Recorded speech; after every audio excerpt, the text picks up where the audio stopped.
자, 할렐루야. 누가복음 19장 1절로 10절까지를 다 같이 합독하시겠습니다. 예수님께서 여리고로 들어가 그 길을 지나가시더라. 보라, 거기에 삭개오라 하는 사람이 있었는데 그는 세리들 가운데 우두머리요 또 부자더라. 그가 예수님께서 어떤 분이신지 보고자 하되 키가 작음으로 밀려드는 무리로 인해 볼 수 없어서 앞으로 달려가 그분을 보려고 돌무화과 나무에 올라가니 이는 그분께서 그 길을 지나가시게 되었기 때문이더라. 예수님께서 그곳에 이르사 위를 보시고 그를 보며 그에게 이르시되 삭개오야 속히 내려오라. 오늘 내가 반드시 내 집에 머물러야 하겠노라 하시니 그가 속히 내려와 기쁘게 그분을 받아들이거늘 그들이 그것을 보고 모두 수군거리며 이르되 그가 죄인인 사람의 손님이 되려고 들어갔도다 하더라. 삭개오가 서서 주께 이르되 주여 보소서, 내가 내 재물의 절반을 가난한 자들에게 주겠사오며 만일 내가 거짓 고수하여 어떤 사람에게서 무엇이든지 빼앗았으면 그에게 4배로 갚겠나이다 하며 예수님께서 그에게 이르시되 그도 아브라함의 자손인즉 이날 구원이 이 집에 이르렀도다. 사람의 아들은 잃어버린 것을 찾아 구원하러 왔느니라 하시니라. 누가복음 19장 1절에 예수님께서 어디로 들어갑니까? 바로 여리고로 들어가 그 길을 지나가시더라 했는데, 보라, 거기에 삭개오라 하는 사람이 있었는데 그는 세리들 가운데 우두머리요 또 부자더라 라고 말씀하고 있습니다. 이 여리고는 팔레스타인의 심장부에 위치한 거대한 도시입니다. 기원전 약 8,000년 전에 세워진 최초의 도시들 중에 하나가 바로 여리고라는 대도시입니다. 자, 항류의 주 원료로 사용되던 발삼으로 유명한 지역이죠. 항류의 가격이 너무 이제 높았지만 그 중에서도 여리고의 발삼으로 만든 항류는 최고급품이었습니다. 그래서 이제 사회와 인접하고 있어서 유황이나 역청이나 소금 등이 매우 풍부해가지고 막대한 수입을 올릴 수 있는 경제적 요충지가 바로 여리고였습니다. 자, 이처럼 고부가가치 상품이 활발히 전개되고 상인들의 출입이 끊이지 않는 곳이다 보니까 세금의 수입이 막대했습니다. 특별히 가이사라, 가브나움과 더불어서 이 여리고는 3대 세무서에 속할 정도로 가이사라 세무서, 가브나움 세무서, 또 여리고 세무서 하면은 가장 이제 경제가 세금이 많이 거치는 도시를 할 수 있습니다. 자, 그래서 이제 여리고에서 삭개오라는 자가 이 세리들 가운데 우두머리이기 때문에 그가 당연히 부자가 될 수밖에 없었죠. 로마는 여러분들 잘 알다시피 납세 국가였습니다. 자, 납세자만이 권리를 가질 수 있는 사회가 로마였죠. 단순한 시민의 청적 계급 위에도 개인이 내는 세금에 따라서 정부가 사람들의 등급을 매겼습니다. 자, 이것은 자치권을 부여한 속국에도 적용이 되었죠. 속국은 로마에 정해진 세금을 지불함으로써 자신의 지위를 인정받을 수가 있었습니다. 로마에서 속국으로 파견된 관리들은 세금 징수, 영토 방어, 공공질서 유지와 같은 로마와 이해관계가 맞물린 일에만 집중했습니다. 때문에 세금은 매우 엄격하게 거두어졌습니다. 그것은 로마라는 사회가 지탱할 수 있는 가장 강력한 원동력이 바로 세금이었기 때문이죠. 특별히 귀족들은 자신이 내는 세금을 바탕으로 해가지고 지방 정치나 제국의 정계에 진출이 가능했습니다. 그러다 보니까 더 많은 세금을 거두기 위해서 노예나 소작인들의 소작료를 착취하는 귀족들이 늘어났기 때문에 하층민들의 삶은 처참하기가 이루 말할 수가 없었습니다.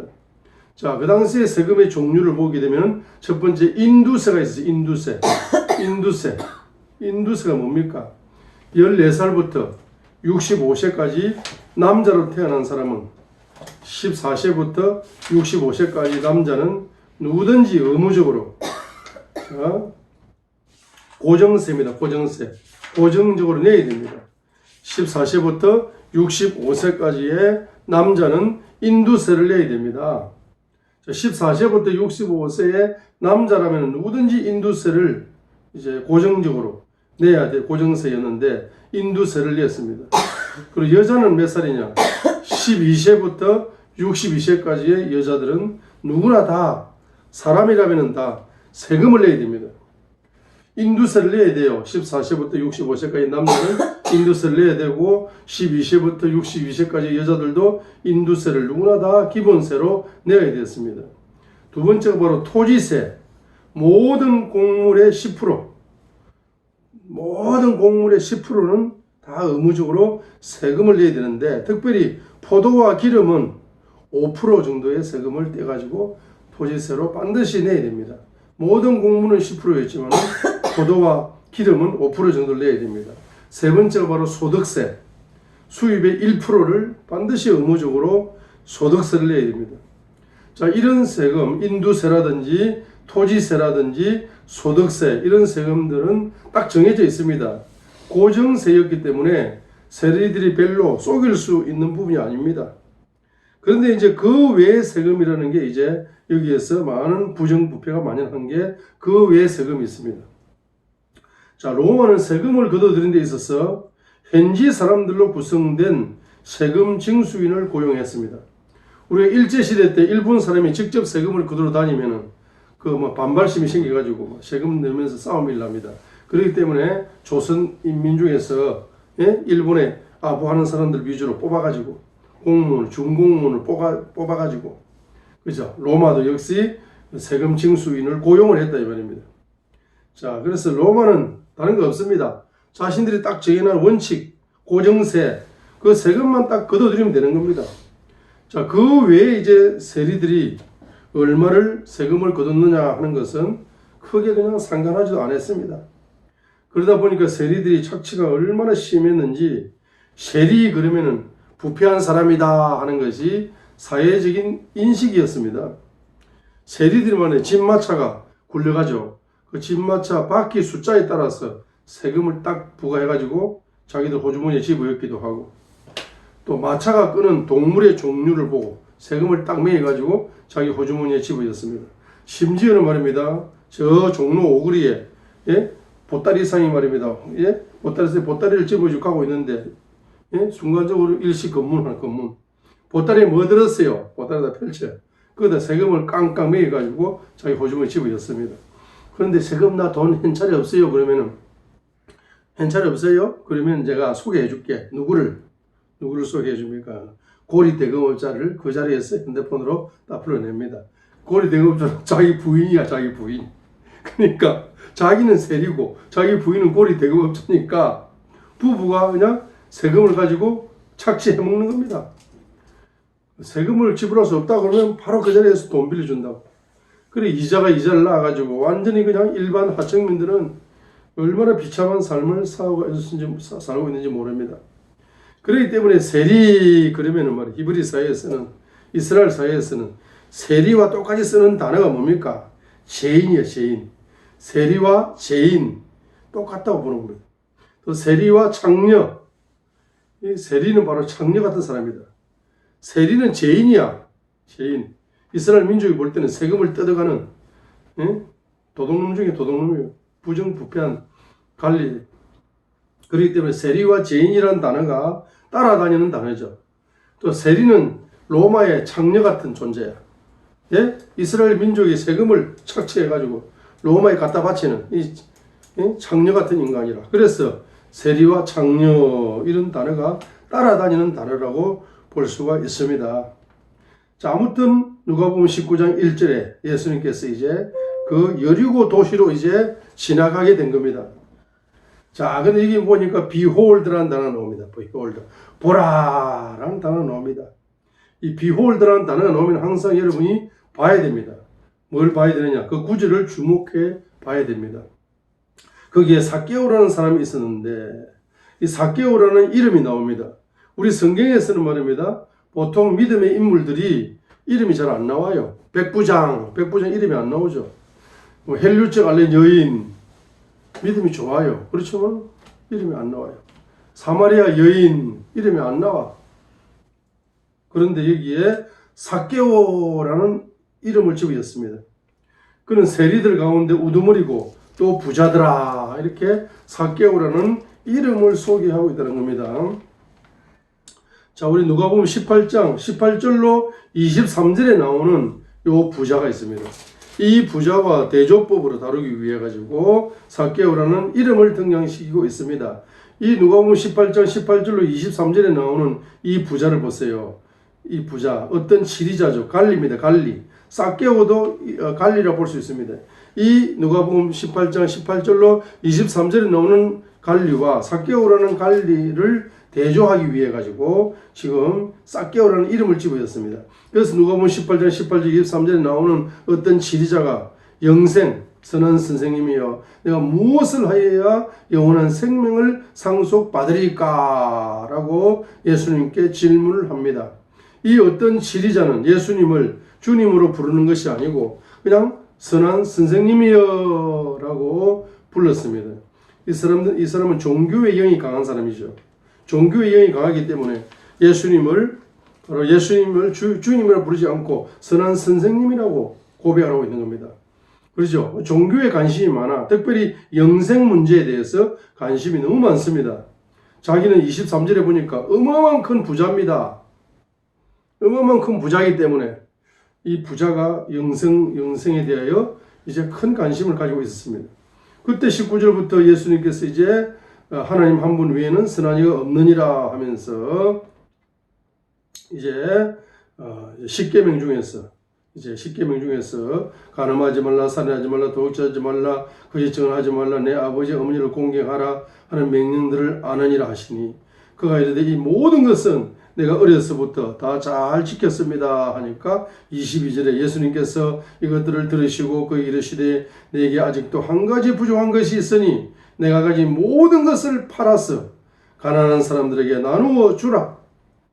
자, 그리하면 하늘에서 내게 부화가 있으리라. 그리고 와서 나를 따르라. 자, 18절에 보니까 뭡니까? 그러니까 무엇을 하여야 영생을 얻을 수 있습니까? 영원한 생명을 상속받을 수 있습니까? 라고 영적인 질문을 이제 이 갈리가 하게 됩니다. 갈리가 하게 될 때 예수님께서는 십계명을 말씀하시면서 그 십계명을 잘 지키라 하니까 내가 어려서부터 율법 교육을 하도 많이 받아가지고 그는 기본적으로 잘 지키고 있습니다 라고 이야기하니까 22절에 예수님께서 말씀하십니다. 한 가지가 내가 부족하다.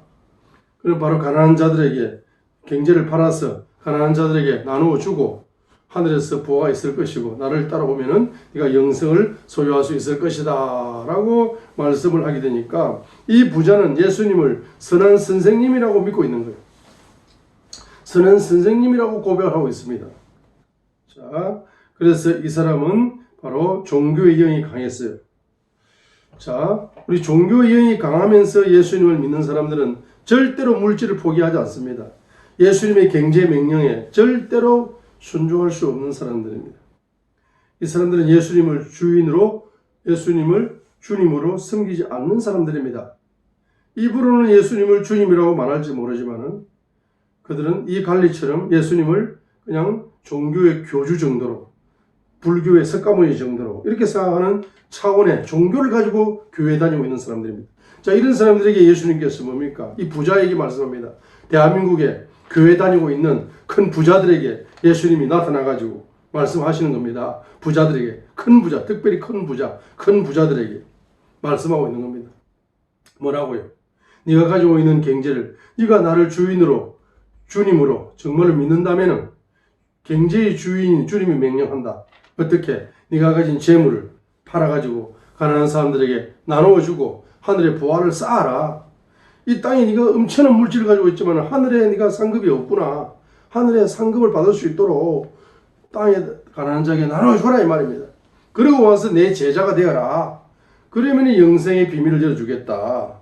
이렇게 말씀을 하시게 되니까 이 사람들은 영생에 관심이 없어요. 교회만 다니지 영생에 관심이 없는 겁니다. 그죠? 물질을 포기하지 않는 부자들은 정말로 그들은 종교인에 불과하다는 것을 보여주고 있습니다. 자, 이와 대조적으로 삭개오라는 사람 이름을 등장시킨다 이 말입니다. 누가복음 19장 2절에 보니까. 자, 이 사람도 갈리이지만은 갈리입니다. 갈리인데 이 사람도 부자다라고 말씀을 하면서 그 이름을 등장시킵니다. 이 삭개오라는 이름이 헬라어로 한번 따라하겠습니다. 카이오스.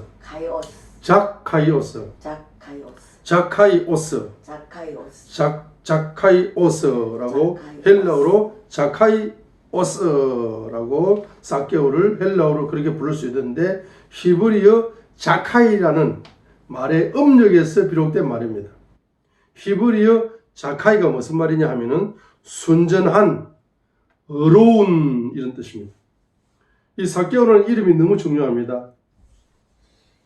헬라어로 자카이오스지만은 히브리어로 자카이라는 말의 음력에서 비롯된 말인데 바로 순전한, 의로운 이런 이름의 뜻을 가지고 있습니다. 자, 순전한, 의로운 이 이름의 뜻이 뭡니까? 바로 믿음으로, 예수님을 믿음으로 의롭게 여기시는 칭의를 말하는 게 아닙니다. 그걸 말하는 것이 아니고 이분의 성품을 이야기하는 겁니다. 정직하고 올바르다, 의롭다 하는 성품을 이야기하는 겁니다.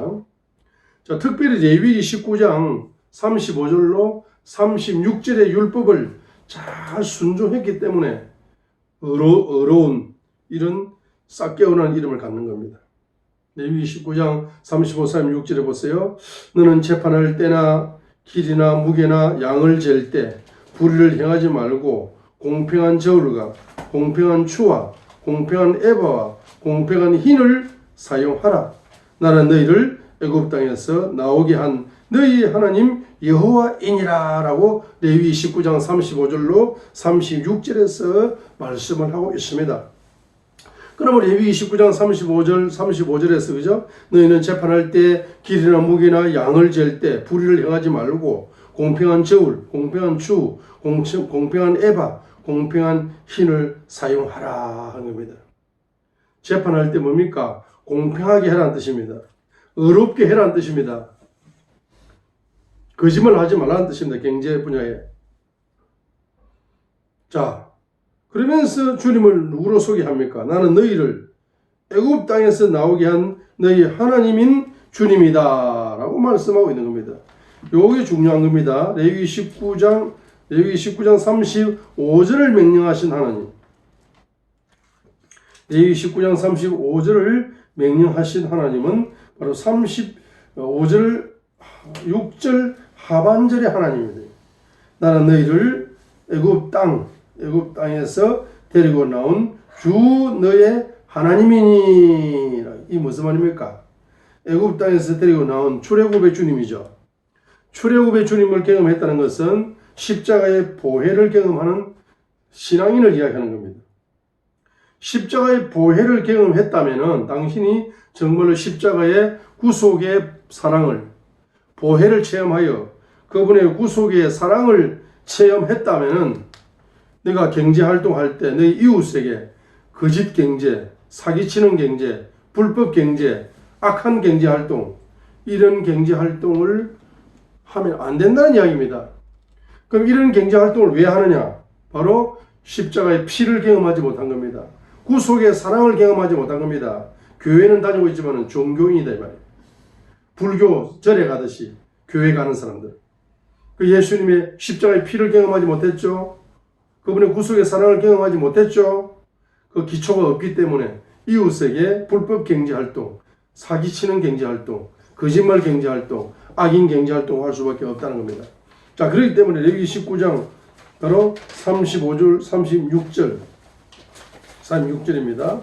그래서 이 경제활동, 공평한 경제활동을 했던 사람이 누구냐 합니까? 바로 삭개오다 이 말이에요. 삭개오.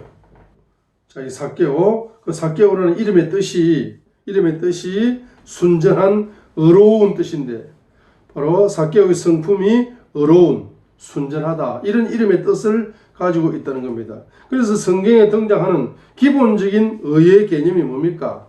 바로 정당함, 공평함, 의로움 이런 단어입니다. 그리고 하나님과 언약의 관계를 잘 유지하는 것, 그걸 가리키는 단어가 바로 의의 개념입니다. 의의, 정당함, 공평함 이런 뜻입니다.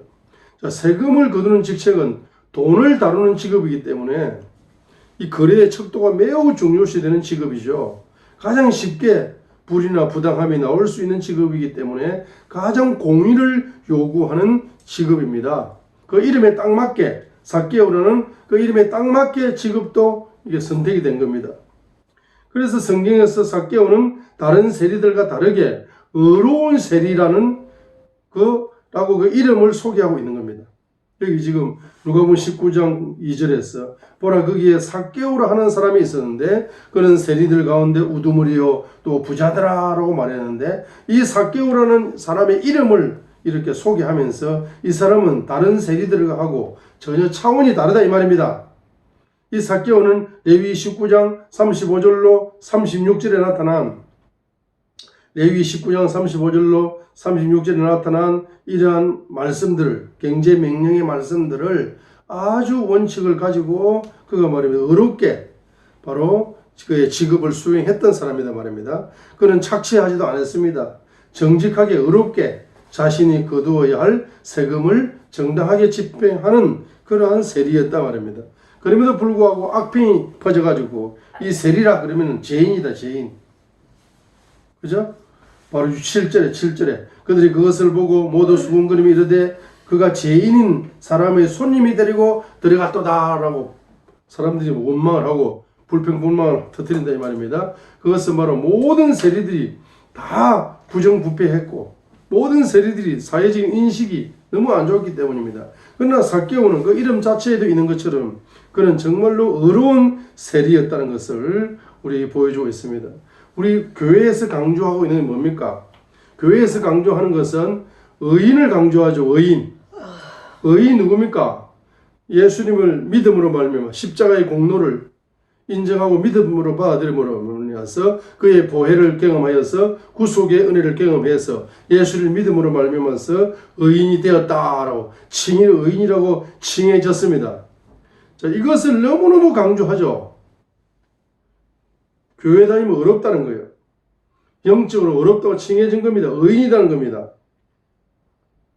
여러분, 영적으로 의인을 너무 강조하다 보니까 이 삭개오와 같은 이러한 기본적인 의인, 기본적인 개념의 의가 뭡니까? 정직과 올바른 겁니다. 특별히 경제 분야에 정직과 올바른 겁니다. 여러분이 예수를 믿음으로 말미암아서 어렵다고 칭해진 목사, 장로, 권사, 집사, 평신도, 성도, 초신자 자 이런 교회를 다니고 있으면서 예수를 믿음으로 내가 어려워졌다 하고 의인이 되었다라고 내가 구원받았다라고 여러분 그렇게 말씀하고 있음에도 불구하고 어떤 사람들은 어떻게 합니까? 경제 분야에서 뭡니까? 아직까지도 경제 분야에서 정직하지 못하고 어렵지 못하고 경제 분야에서 불법 경제활동, 사기치는 경제활동, 거짓말하는 경제활동 이런 경제활동의 고리를 끊지 못하기 때문에 기독교인들이 욕을 먹지 않습니까? 자, 그렇기 때문에 여기에 나오는 누가복음 18장 18절로 23절에 나오는 이 부자, 큰 부자, 이 갈리 큰 부자, 이 큰 부자, 자기가 물질이 많다, 큰 부자라고 자랑하고 이 물질을 땅에 많이 쌓아가지고 큰 부자라고 자랑하면서 교회를 다닌다고 말씀하고 있을지 모르지만 이 사람은 가난한 사람들에 대하여 전혀 관심이 없는 부자입니다. 왜? 과거에 경제활동하면서 악인 경제활동한 것에 대한 고리를 끊지 못했기 때문에 회개하여 고리를 끊지 못했다는 이야기입니다. 그렇죠? 자, 그런데 누가복음 19장에 나오는 이 삭개오는 뭐라고 이야기합니까?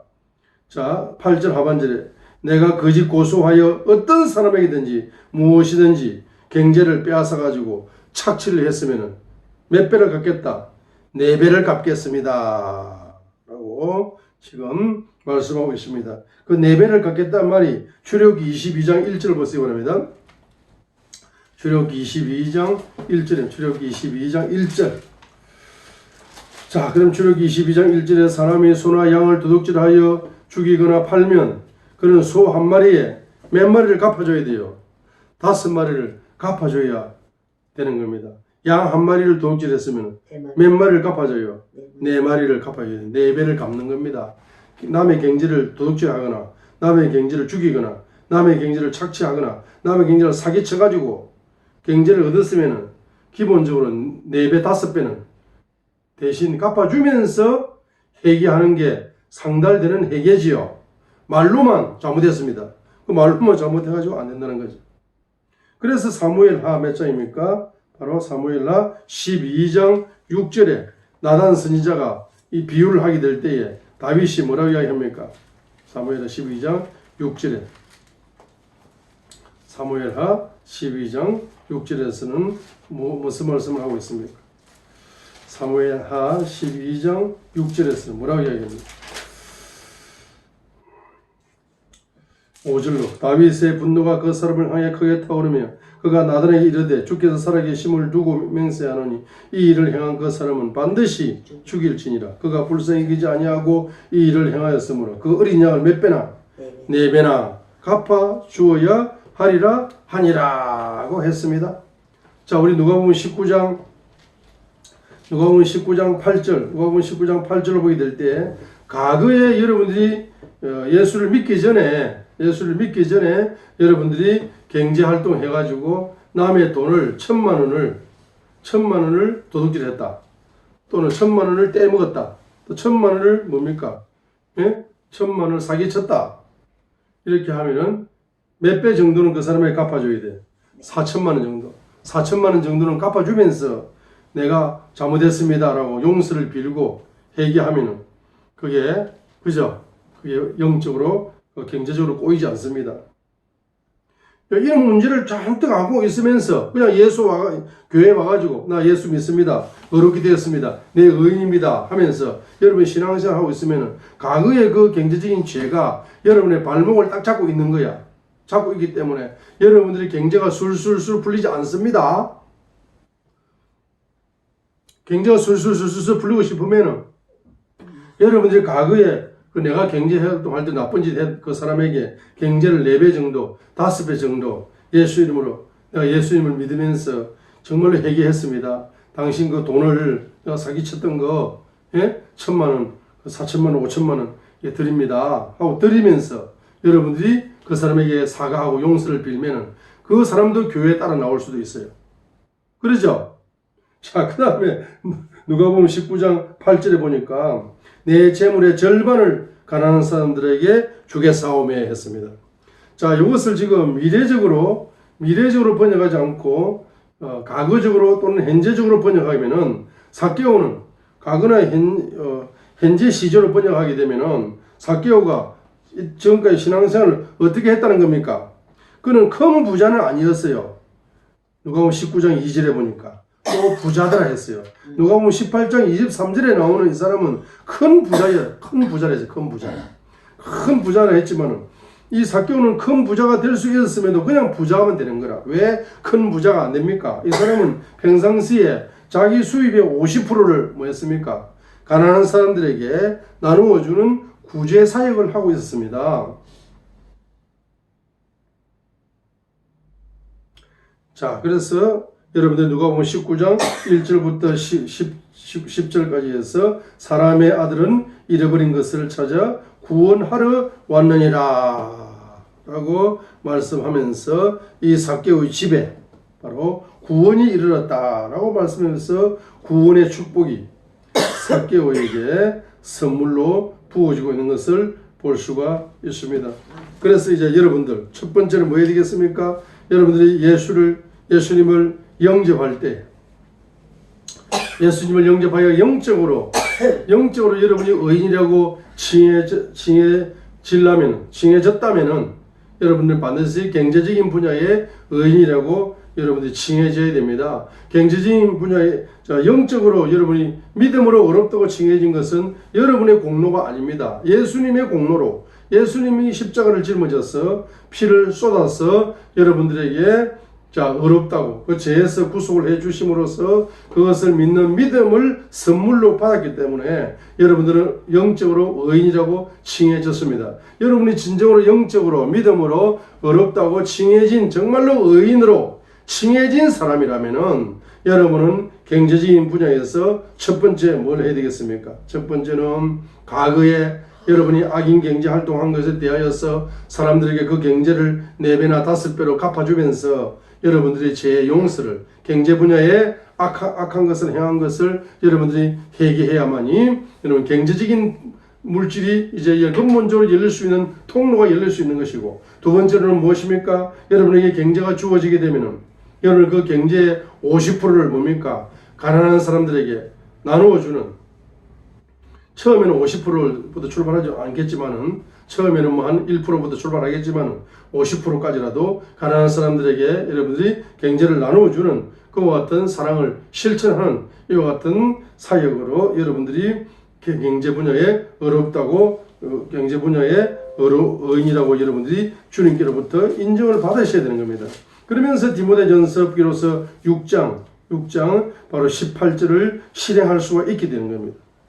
디모데전서 6장 18절을 여러분들은 실행할 수가 있게 되는 거죠. 어떻게 합니까? 바로 선을 행하는 거죠. 선한 일들에 부유한 거죠. 베풀기를 좋아하며 기꺼이 나누어 주게 하라 했습니다. 자, 보세요. 발전하고 있습니다. 어떻게? 처음에는 선을 행하는 수준입니다. 두 번째는 선한 일들에 부유해지는 축복입니다. 그러다 보니까 뭡니까? 베풀기를 좋아하는 성품으로 기질로 발전합니다. 기꺼이 나눠주는 자가 됩니다. 디모데전서 6장 18절이 됩니다. 그래서 이거 바로 천국 시민 자본가가 된다는 이야기입니다. 누가복음 6장 18절. 첫 번째, 선을 행하게 하죠. 선을 행하다 보면은 선한 일들에 부유로워집니다.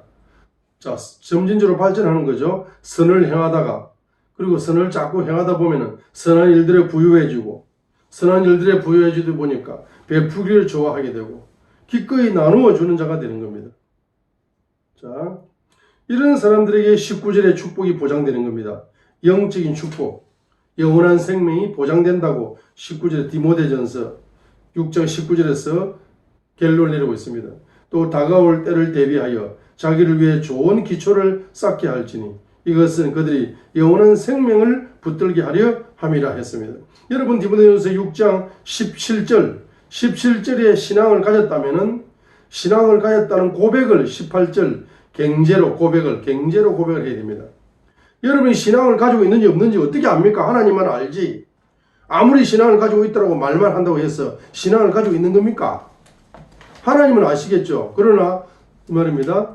하나님도 몰라. 왜? 여러분이 말로만 하기 때문에.